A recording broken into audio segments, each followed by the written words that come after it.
Hi guys! Good afternoon! Welcome back po dito sa Gandara Asoy Channel for Showbiz Update. Ang tatalakayin nga natin ngayon at pag-uusapan mga hakimpaw ay pumapatungkol nga po dito sa masamang balita mga hakipi tungkol sa botohan. Habang papalapit ng papalapit ay meron po tayo natutuklasan mga hakimpaw. Kaya pala hindi ganoon tumataas ang boto ni Paulo. So, ano nga ba yon mga hakimpaw? Bakit nga ba? So, pag-usapan natin yan at alamin sa video na to. Pero syempre, bago po tayo mag-start, sa mga hindi pa nakaka-subscribe sa ating channel, pakiclick lang po tayo natin subscribe button at notification bell na riyan sa baba para maging updated po kayo at ma-notify ng mga susunod natin chika patungkol sa Kimpaw. Maraming salamat!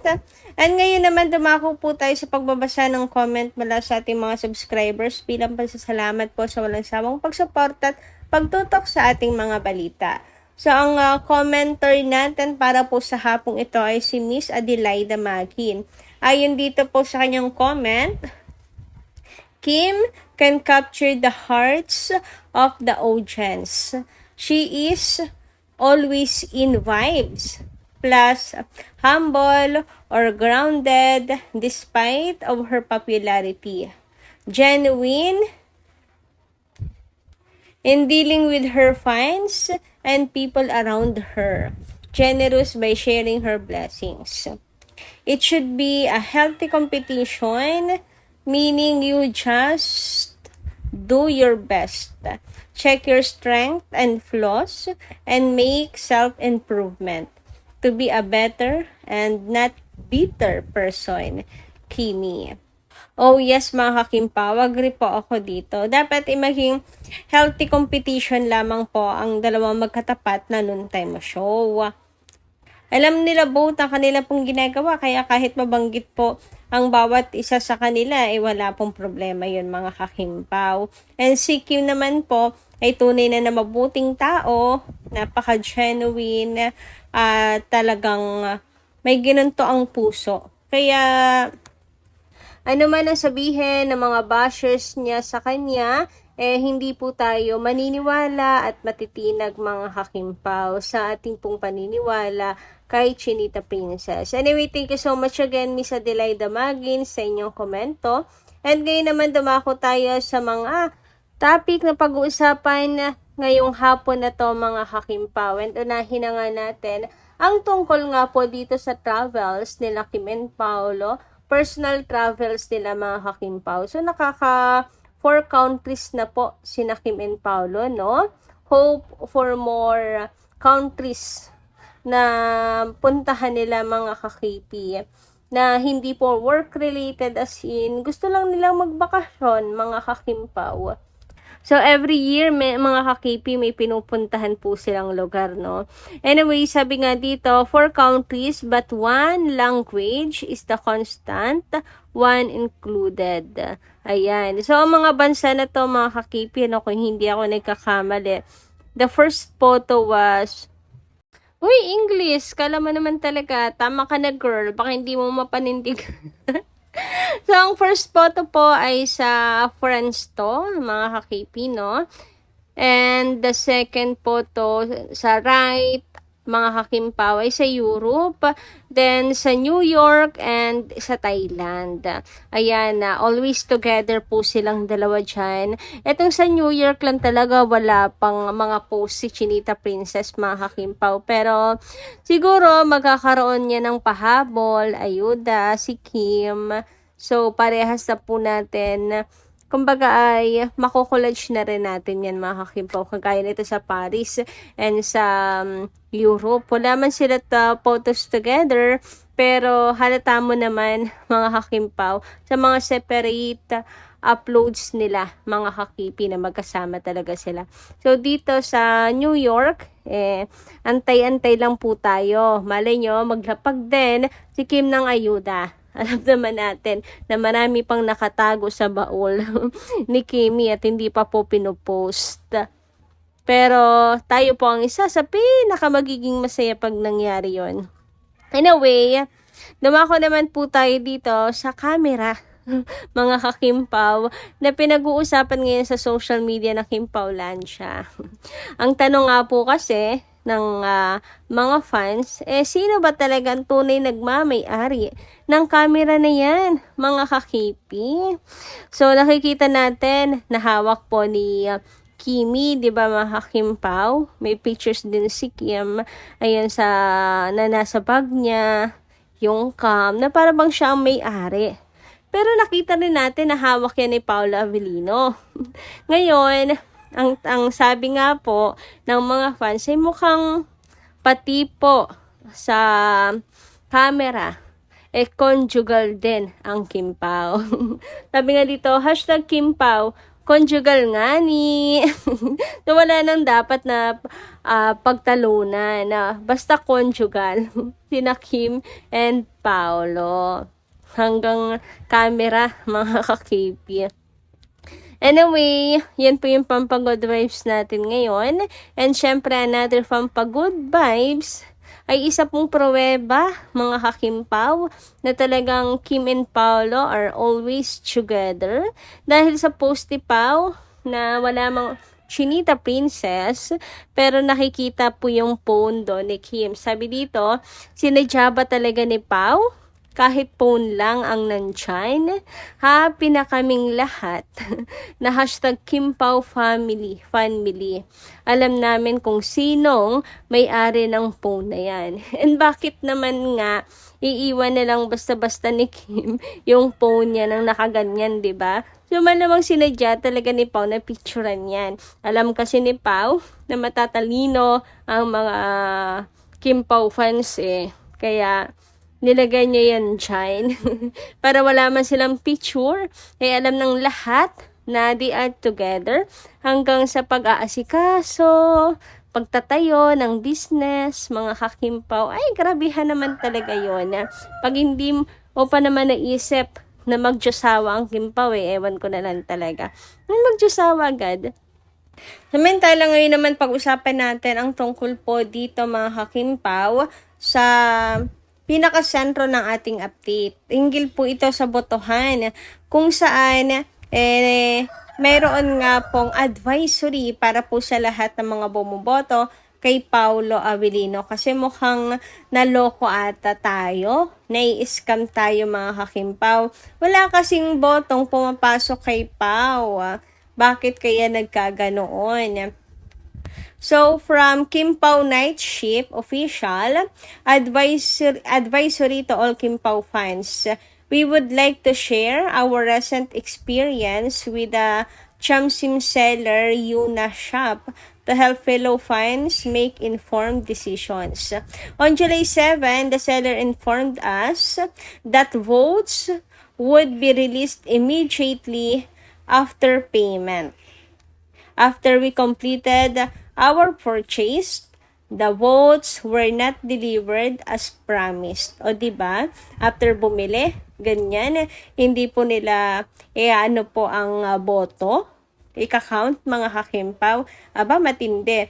We are later told that their team was experiencing issues and were assured that everything would be completed by 2 p.m. today.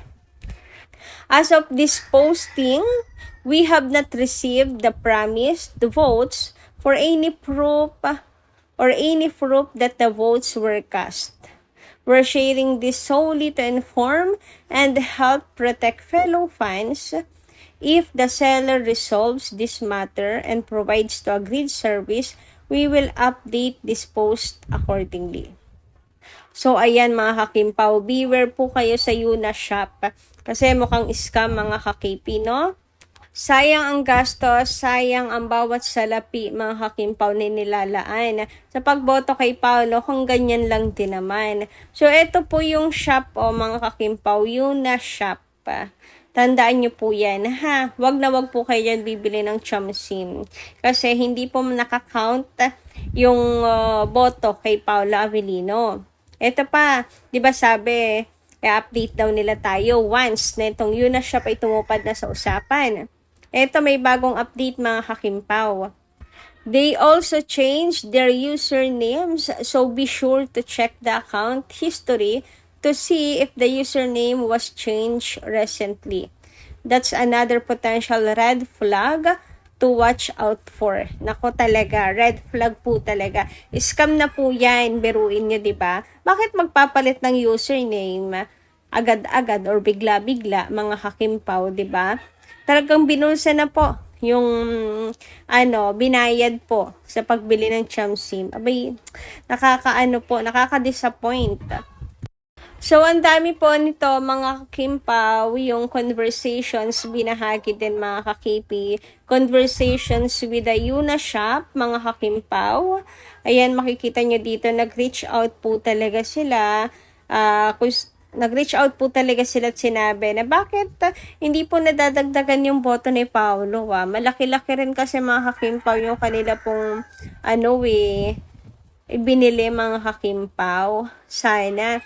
Sabi po dito mga ka-KP, 100,000 votes po dapat para kay Paolo Avellino. Pero wala mga hakimpaw mukhang hindi na po ata madadagdag. Para nga sa akin, scam na to kasi nagpalit po sila ng username.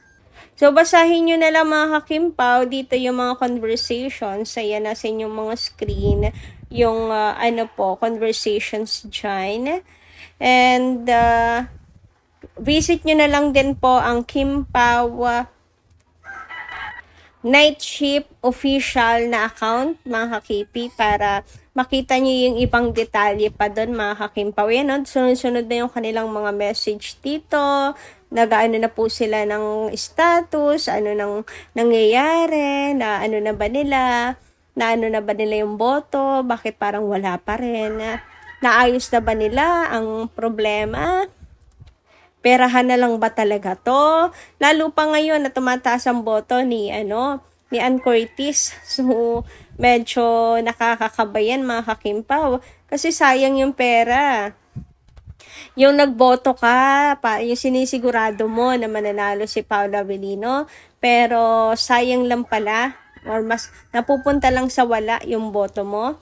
Nakakapanghinayang yon na talaga ng sobra. And meron pa sila ditong mga hakimpaw, kasabwat itong Cell Voting BB. Tandaan nyo yan mga hakimpaw ha. Yan si Cell Voting BB, wag po kayo dyan bibili ng Chamsim. Meron na ba ditong nakabili dyan? Nako, sure, ang mga boto nyo hindi rin po pumasok mga hakimpaw. Ayan, iwasan nyo po yan. Lalo na't napaka-red flag nitong Unishop na yan at yung Cell Voting BB na yan. Napaka-red flag. Nagpalit pa sila ng kanilang username. Anong sunod? Papalit ng name, ng profile, ganyan. So, sabi pa dito ni Kimpaw Night Shift, when we tested them and see if they respond to the other chats, they referred us to their partner account. Based on this experience, we do not recommend transacting with both of these accounts unless Univotes fulfill their commitments and provide clear proof of delivery. We're sharing this solely to inform and help protect fellow Kimpaw fans. We will update this post accordingly if Unishop fulfills the agreed service. Ayan mga kakimpaw. Tandaan nyo yung dalawang shop na yan. Kaya pala gano'n, ang bagal umusad mga hakimpaw ng boto ni Pau kahit ang laki ng nilalaan ng Kimpaw Lancia para sa kanya. Sabi pa dito, samantala ayon naman sa mga comments, sobrang sayang naman ng Chamsim. Sana makonsensya at ibigay niya yung binili niyong Chamsim. No worries po. We paid using a credit card and have already filed a dispute. One major red flag for PayPal transaction is when a seller asks you to pay using friends and family instead of goods and services, as friends and family payments generally don't include buyer protection. So we paid via credit card. Yan, wais din naman ang Kimpaw Night Shift. Buti na lang talaga matatalino. Alam na agad mga kakimpawin at tutulugan na po kasi yung pagiging red flag ng mga to. So, iwas po tayo mga kakipi ha na mabiktima mga kakimpaw. Wag na wag po sana tayo mabibiktima ng mga ganitong klaseng pang-i-scam. Masayang mga kakipi ang boto.